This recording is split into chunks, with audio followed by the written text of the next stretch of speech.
until that moonlit night when she had first seen the ghostly white mansion rising up from a cliff on the north shore of Port-au-Prince in Haiti. Agnes Woodridge had not paid any attention to the African cult which was said to have the exotic Caribbean island in its grip.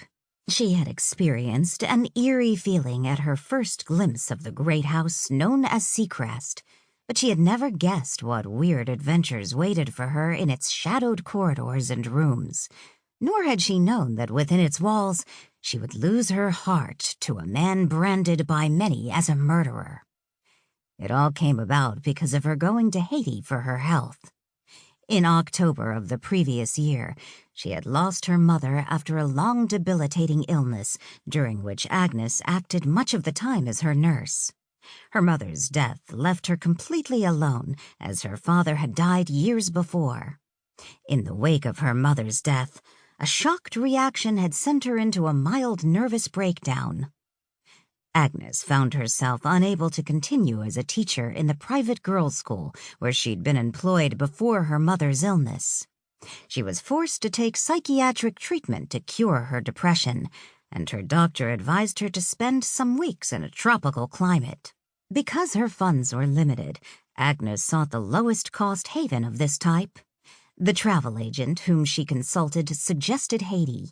Not only that, the young woman, who was herself from Haiti, had suggested a medium-priced hotel and offered her a letter of introduction to her cousin, Dr. George Martinez.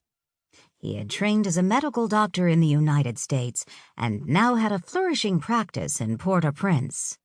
Agnes was delighted and decided on Haiti as her vacation spot without further deliberation. On her arrival at Port-au-Prince, she was shocked by the many contrasts of wealth and poverty, grandeur and squalor. There were many fine white buildings in the Spanish or French tradition as evidence of the early rulers of the Caribbean land. The vivid coloring of the exotic city was exemplified in the dress of the peasant men and women who came in to market their produce.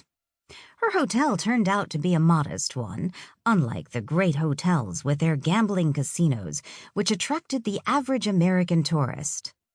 Agnes, 24, with shining black hair, which she wore fairly short with long bangs across her forehead, did not consider herself a tourist type. Her lovely oval face was still pale from her illness, but her green eyes were bright and showed an alert interest in everything around her. She was not a tall girl, only a bit more than 5 feet, and she was slender. The other people in her hotel were mostly older, and she had little in common with them. But almost as soon as she arrived, she presented her letter of introduction to Dr. George Martinez. He turned out to be a handsome young Creole with a light coffee complexion and sharp features which showed his Spanish ancestry. He at once took it upon himself to introduce her to Haiti and entertain her.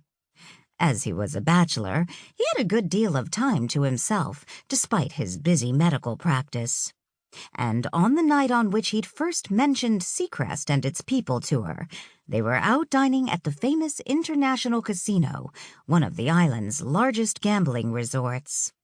Its luxury fascinated Agnes, who had found the capital city of more than 200,000 offered scenes both shocking and delightful.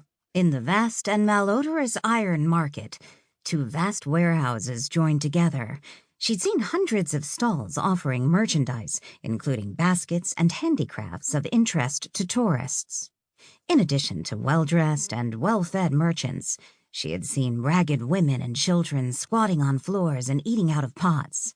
She had seen beggars, young and old, and she had met handsome women and men of executive type, like Dr. Martinez.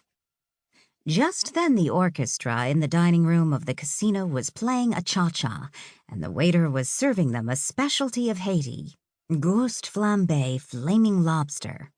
These evenings out with a handsome young doctor had come to be the highlights of Agnes's sojourn in the colorful country. After they were served, he smiled at her across the table and said, "As a medical man, may I say that Haiti seems to have agreed with you. You are looking much better." Agnes smiled in return.